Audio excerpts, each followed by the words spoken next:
Ce matin, on va commencer avec une question assez simple. Qu'est-ce qui fait bouger les marchés financiers en ce moment? Les résultats des entreprises? Non, pas du tout. Les chiffres macroéconomiques? Non plus. L'inflation? Encore moins. Non, le seul truc qui fait bouger les marchés en ce moment, c'est un coup de téléphone raté via le Pakistan entre Trump et Téhéran. Bienvenue dans ce monde de la finance en 2026 où un baril de pétrole et un espoir de paix, même ténu, vaut beaucoup plus que n'importe quel rapport économique produit par une armée d'analystes et de stratégistes. On va donc décortiquer tout ça ensemble assez rapidement et croyez-moi, c'est à la fois fascinant, inquiétant et par moments complètement absurde. Et quand je dis complètement absurde, c'est pour rester poli. Bienvenue dans ce Morning Bull Live, nous sommes le 26 mars 2026, je suis Thomas Baillet, et pendant plusieurs jours, je vais vous commenter la finance depuis Lyon.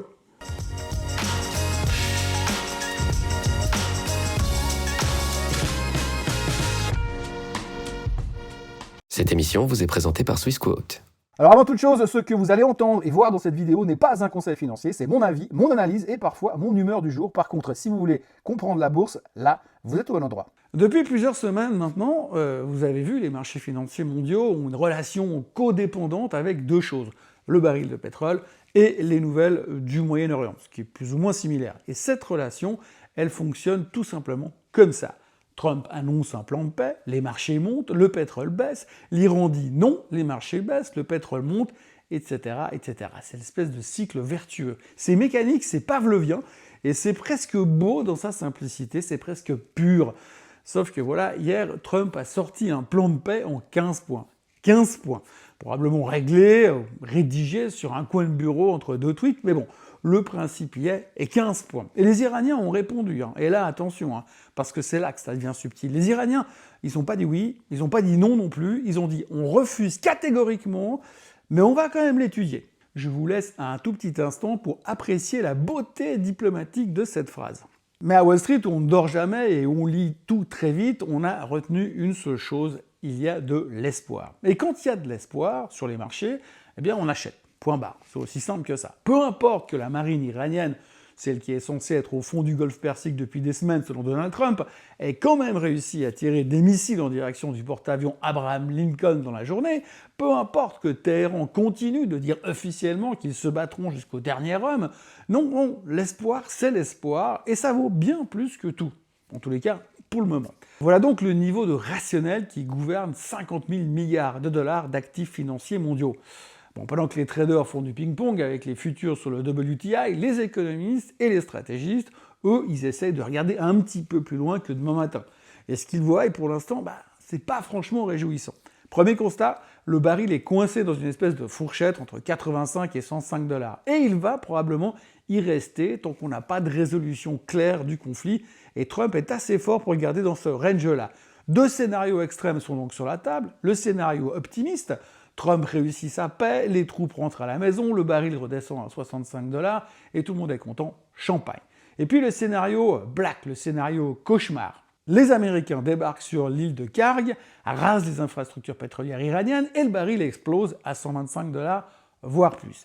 Et même s'ils gagnent la guerre, les Américains, et remplacent les gardiens de la Révolution par des Iraniens qui ont grandi aux États-Unis, il faudra des mois et des mois et des mois pour relancer les infrastructures pétrolières de la région. Et pendant ce temps-là, 20% de la production mondiale est toujours dans le pâté. Pour l'instant, on est entre les deux, et tant qu'on est entre les deux, le marché y survit. Mais voilà ce que personne ne veut vraiment entendre. Plus ça dure, plus ça fait mal. Plus ce conflit dure longtemps, plus ça va devenir compliqué. Je ne sais pas si vous avez vu ce que vous payez à la pompe en ce moment, pour ceux qui n'ont pas de voiture électrique, bien sûr. Il n'y a encore pas si longtemps, le litre d'essence était à 1,60. Aujourd'hui, on frôle les 2 balles, et ça paraît complètement anodin, mais ça ne l'est pas. Parce que le pétrole, c'est pas juste ce qu'on met dans la voiture. C'est aussi dans les plastiques, dans les emballages, dans le transport, dans ce qu'on mange, dans les matériaux de construction, dans absolument tout ce qui nous touche de près ou de loin. Le second effet qui se coule de la guerre pétrolière, il n'est pas encore vraiment arrivé, mais chaque semaine qui passe va faire qu'il va arriver et qu'il se rapproche de plus en plus. Et quand on sait que l'inflation a déjà pris 25 à 30% ces 5 dernières années, sans que nos salaires suivent vraiment, si ce conflit dure encore ne serait-ce que 6 mois, je vous laisse faire le calcul, je vous laisse imaginer l'impact économique que ça pourrait avoir. Mais attention, le marché, lui, pour l'instant, il s'en fout du calcul à 6 mois, le marché, lui, il vit dans les 12 prochaines minutes.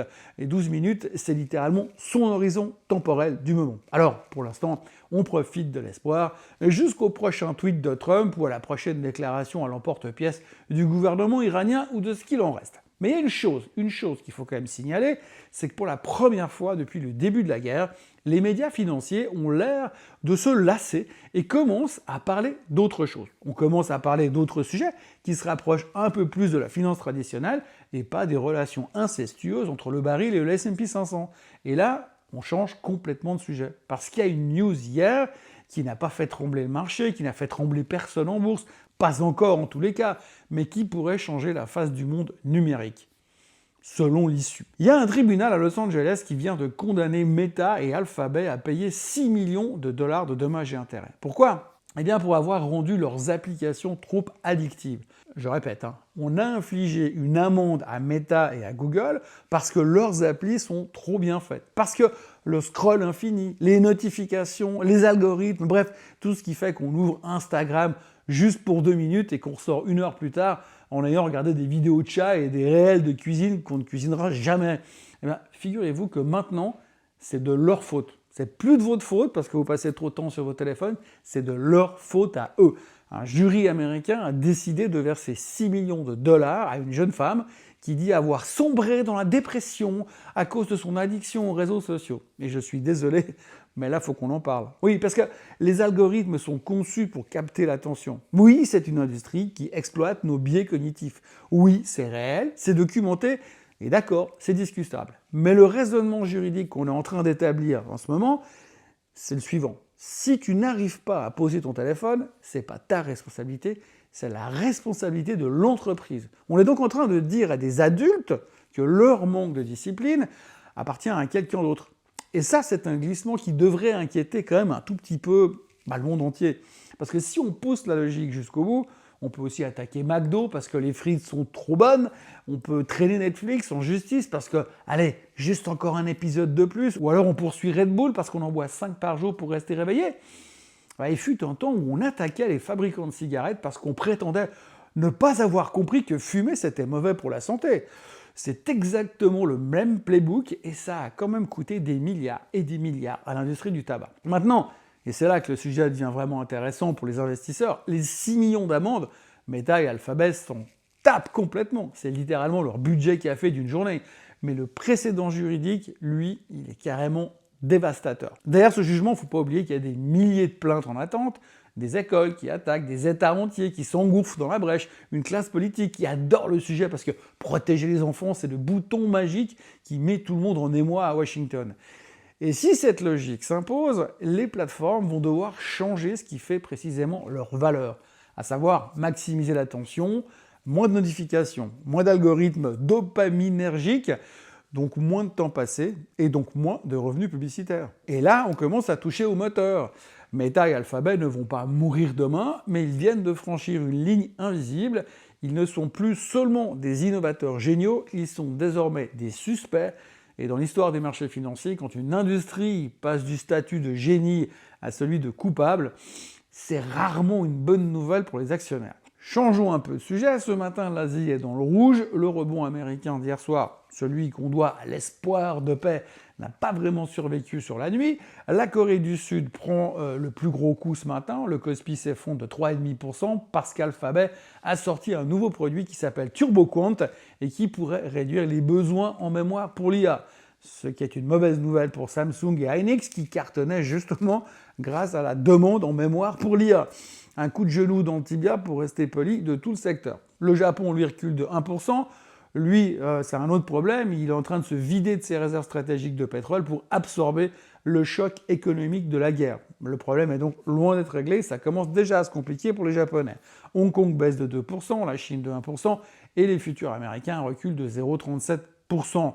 Le rendement du 10 ans américain est à 4,36, mais en gros, ce qu'il faut retenir, c'est que la hausse d'hier est déjà pliée.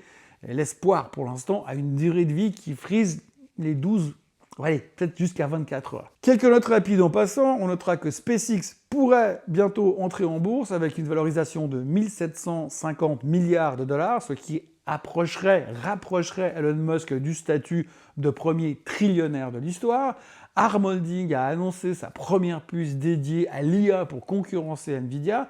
Les experts disent que Nvidia n'a aucun souci à se faire. Et puis on notera aussi que Meta a déposé une demande de stock option auprès des autorités pour que 6 de leurs dirigeants, sans Zuckerberg, puissent obtenir des stock options et avoir un target de performance. On va dire si Meta atteint les 9 000 milliards de capitalisation boursière en 2031, ces gars-là vont toucher des monstres bonus absolument phénoménaux. 9 000 milliards sur Meta en 2031, ça voudrait dire grosso modo que le S&P 500 est à 15 000. Alors qu'est-ce qu'on retient de tout ça? Tout d'abord, les marchés sont en pilote automatique géopolitique. Tant que le conflit au Moyen-Orient n'est pas réglé, tout le reste, c'est du bruit, du bruit et du bruit. En deux, le vrai danger, c'est pas vraiment la journée d'hier, c'est l'accumulation. Chaque semaine supplémentaire de pétrole très cher, c'est une couche de plus sur une économie mondiale déjà fragilisée par 5 ans d'inflation. En 3, l'affaire Meta-Google, elle est petite aujourd'hui, mais elle peut devenir énorme demain, donc c'est une chose à surveiller. Et en 4, c'est peut-être le plus important, on nous rappelle une fois de plus que nous sommes tous égaux devant les marchés financiers, mais il y en a qui sont beaucoup plus égaux que les autres et ils ont tous le numéro de téléphone du président Trump. N'oubliez pas de vous abonner à la chaîne Swissquote en français, et puis likez, partagez, commentez, et puis revenez demain pour de nouvelles aventures. Très belle journée à tous. Bye bye. Ce contenu est informatif et éducatif destiné aux personnes connaissant les marchés financiers. Il ne constitue pas un conseil en investissement, juridique ou fiscal. Le trading et l'investissement comportent des risques, notamment la perte de capital. Les CFD et actifs numériques sont volatiles et ne conviennent pas à tous. Swissquote décline toute responsabilité quant à l'exactitude du contenu ou aux pertes liées à son usage. Produits et services disponibles selon la législation en vigueur.